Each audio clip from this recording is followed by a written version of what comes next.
Hey, it's Art from my new microphone. Earlier this week, I did a video on the various types of delay and what they look and sound like. And in this video, I'd like to do the same, but with reverb.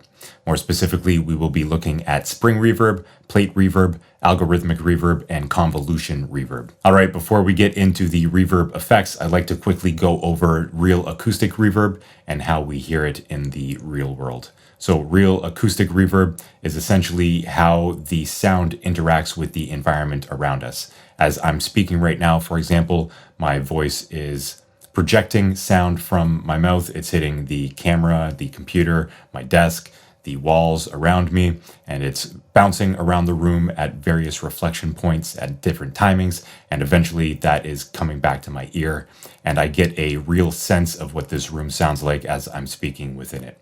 So that whole concept is what reverb is, and we can either get reverb from recording in a nice space or even a bad space that has poor reverb and will lead to poor recordings.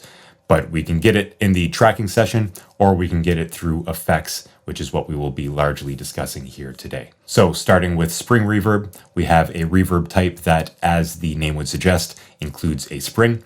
This is a metal spring that has an input transducer that feeds audio and causes the spring to vibrate at one end. And at the other end, it has an output transducer that effectively picks up the vibrating spring and outputs that vibration as audio. The vibrating spring produces an effect that is similar to real reverb, although it is certainly its own distinct flavor of reverb, which we will hear in a moment. The sound of spring reverb is often described as being metallic, smooth, dark, bouncy, and unnatural. Spring reverbs can be designed with short to medium decay times, and they nearly all have very fast acting early reflections and significant damping. Let's hop into Logic Pro real quick and have a listen to a few spring reverb emulations. All right, here we are inside of Logic Pro to have a look and listen at spring reverb. Now, there aren't a lot of dedicated spring reverb plugins out there, but I did pick up the Softtube spring reverb plugin right here as a way to demo this effect. But before we listen to that, let's listen to the guitar loop I have right here. There's plenty of space, just 2 chords, so we can really hear the effect of the reverb throughout this video.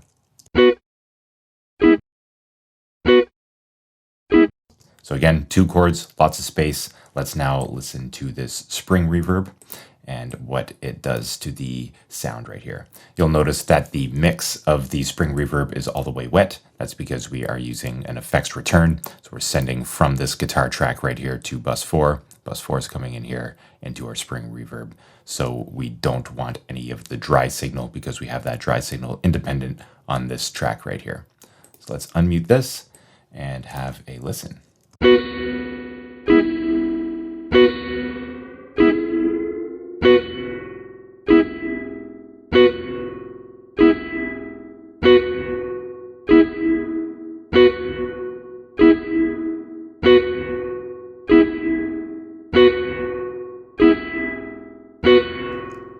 So you can hear there that when we have 1 spring, you can really hear the sound of the spring itself. But when we add springs up to the 3 spring setting right here, it's a little bit more diffuse and a little bit cleaner sounding. So if you want the real spring reverb effect, going to 1 spring will give you the sound of that spring, versus if we add springs to the sound, it will sort of smooth out the reverb effect.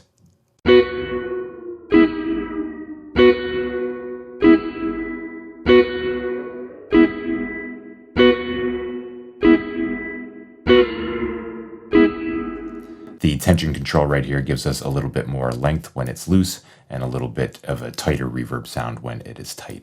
Now I'm going to turn this down a little bit and demo this shake control right here. This is as if we were shaking the spring reverb itself or banging on it, which will obviously cause the spring to shake a little bit and to produce sound. So if we move this.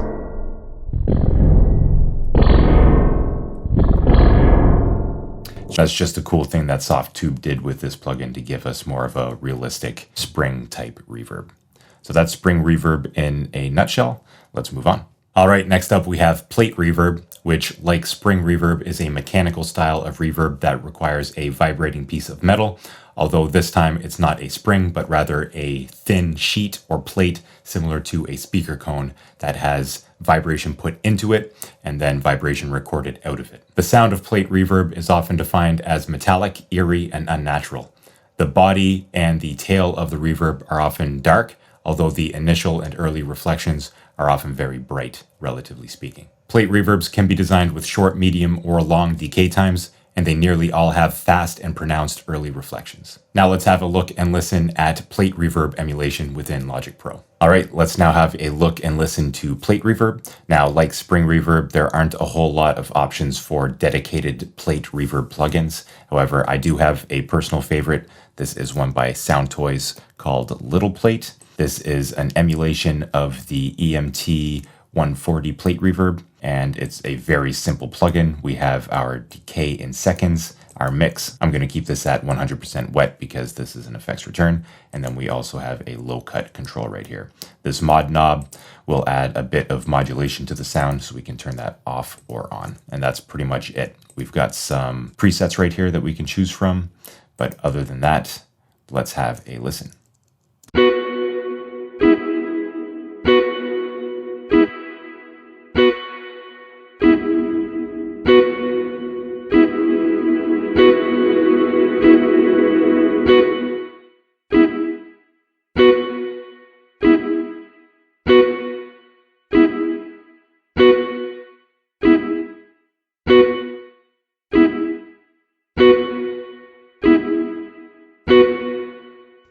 All right, so that is plate reverb in a nutshell. I really like using this on snare drums. I sometimes use it on vocals, and I also really like it on horns as well when I get the chance to work with horn sections. So that is plate reverb. Let's move on. If you're finding this video informative thus far, I would invite you to hit that like button and also to subscribe here to the My New Microphone YouTube channel. We're just getting started, and I would really appreciate the support. Thank you very much. All right, third up on the list, we have Algorithmic Reverb. Algorithmic reverbs utilize digital algorithms with delay lines, loops, and filters to recreate the sound of natural reverberant environments. While the algorithms themselves are often very complex, the graphic user interface is typically very easy for us to use in mixing and music production, offering us a wide variety of parameters to choose from and to really tone in the reverb to our own liking. The algorithms can range from recreating the sound of real physical spaces to that of the spring and plate reverbs that we had mentioned earlier. The DSP, or digital signal processing, available to us can help us dial in reverbs that are very real to very out there and inorganic as well. With that, let's dive back into Logic Pro and have a listen to a few algorithmic reverb plugins. All right, now let's have a look and listen to a few different algorithmic reverbs.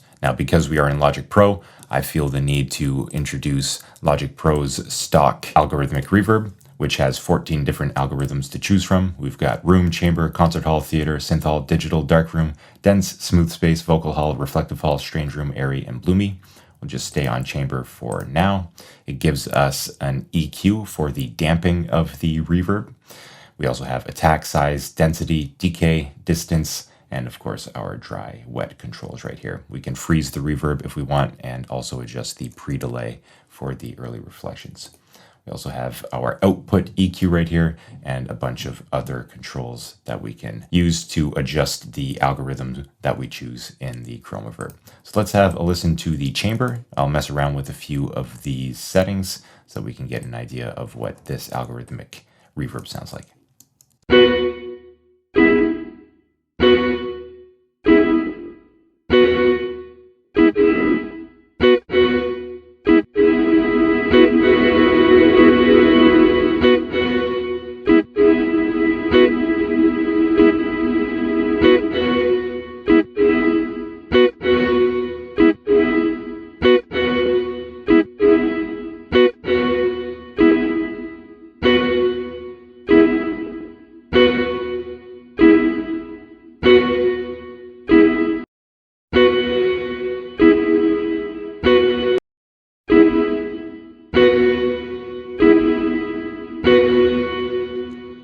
So as you can hear, there's a lot of different reverbs that we can get out of this single plugin, especially when we go to different algorithms available to us in the 14 selection right here. So this is a super versatile plugin, and that's why algorithmic reverbs are so powerful in mixing and sound production. Okay, next up we have the Softtube TSAR1R, which is the true stereo algorithmic reverb. This is technically one giant algorithm, but up here in presets, we have a whole bunch of different options that we can choose from, ranging from churches to clubs to vintage plate emulations and a lot of stuff in between. So let's try a vintage 224 plate preset right here and have a listen to that.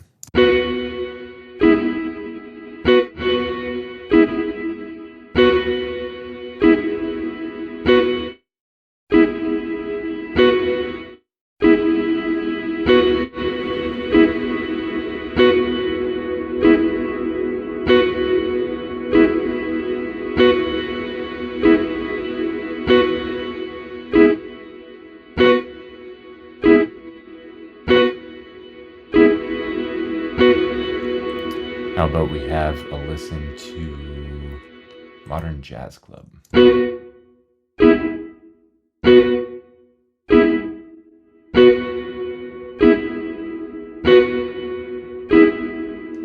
So there's a lot that can be done with this algorithmic reverb as well. So unlike the Chromaverb, this is basically one giant algorithm that we can use to get a whole bunch of different stuff, whereas the Chromaverb offers 14 different algorithms within a single plugin. So that is Algorithmic Reverb. By the way, if you want more information on reverb, mixing with it, the different types of reverb and how they work in depth, I have an ebook called Mixing with Reverb that you can check out. I will leave a link to that book in the description box down below. All right, and last up we have Convolution Reverb, which is achieved by recording, sampling, and thoroughly analyzing a physical acoustic space. From these recordings, unique profiles are made for the initial reflections, decay time, and overall frequency damping of the space. An algorithm is then created to recreate that physical space in a software plugin. The profiles used in convolution reverbs are referred to as impulse responses, or IRs, and many convolution reverb plugins will allow you to import third-party IRs if you feel like it. There are plenty of IRs to choose from on the market, both free and paid, and many convolution reverbs will come with a set amount of IRs for you to choose from in order to use the plugin right away. IRs can range from big, beautiful spaces that we may never be able to visit in our lives to old, out of production, but classic pieces of hardware that we may never get our hands on, and everything in between. So if you want a very specific reverb profile, Convolution Reverb is the reverb for you. So with that, let's hop into Logic one more time and have a look at Convolution Reverb and what it sounds like. All right, last but not least, let's have a look and listen to a couple different Convolution Reverb plugins. Let's start off with Logic's own Space Designer. And a lot of these convolution reverb plugins are going to be very similar. We'll have a control panel down here, and then we will have a IR selection right here. So we can load in an IR, we can load in third-party or native IRs to the specific plugin we're using, in this case, the Space Designer in Logic Pro, and then we can adjust these settings to really hone in the reverb to our own liking. So if we go up here, we have a bunch of different presets that we can choose from, and we can choose a lot of things that are available in the algorithmic reverbs and also in the spring and plate reverbs. So for example, we have our rooms, halls, we've also got plate reverbs and spring reverbs here, as well as indoor spaces, outdoor spaces, and some special effects in the warped spaces right here. So let's go, for example, to a spring reverb. Let's go old spring. We'll see that the old spring IR has been loaded for us right here, rather than having to go in and find it ourselves. And we can have a listen to what this sounds like.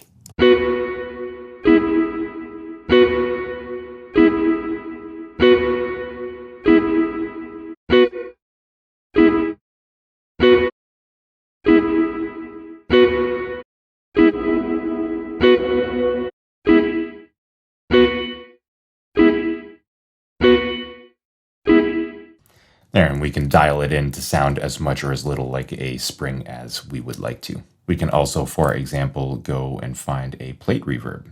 let's say a drum plate, and listen to what that sounds like. So we have the 1.8 second drum plate IR loaded up for us, and we can mess around with these controls right here as we please.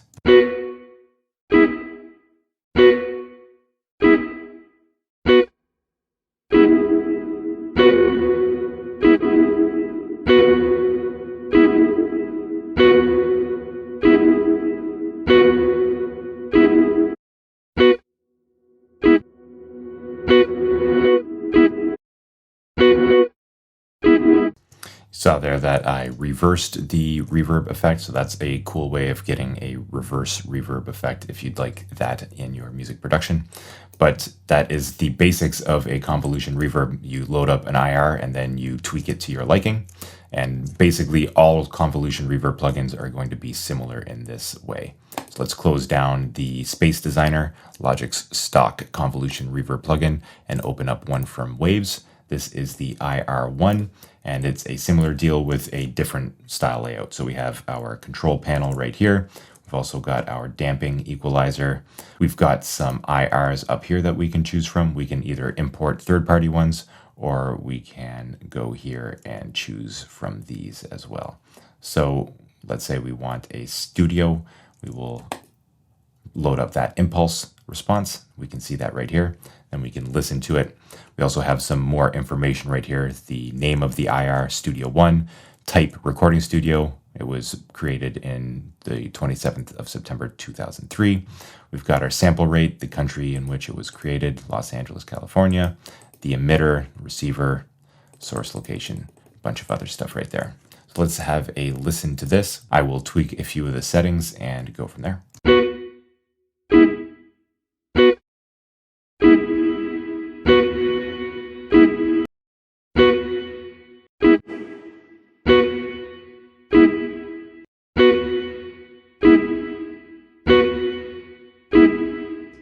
You'll notice here that I can choose to incorporate the direct sound into the signal coming out of the convolution reverb, the IR1. And I can also choose to bring in or take out the tail, the reverb tail, or the early reflections. And you can see that this is mirrored in the actual impulse response graph right here. So if I take out the early reflections here, you see that the early reflections are taken out of this sort of graph right here that represents the impulse response. So let me bring those back in. Let's try a plate. Have a listen to this.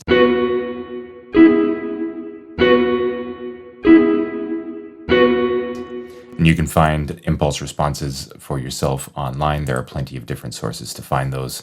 I'm just using the stock ones here in the IR1 and earlier in the Space Designer to kind of show you a basic overview of convolution reverb and how powerful it is. You can basically get any sort of reverb sound that you want out of these convolution reverb plugins, and they all basically work similarly. You just load in an IR, tweak it a little bit to your liking, and mix how you want to with convolution reverb. All right, I hope you learned some good stuff about reverb in this video.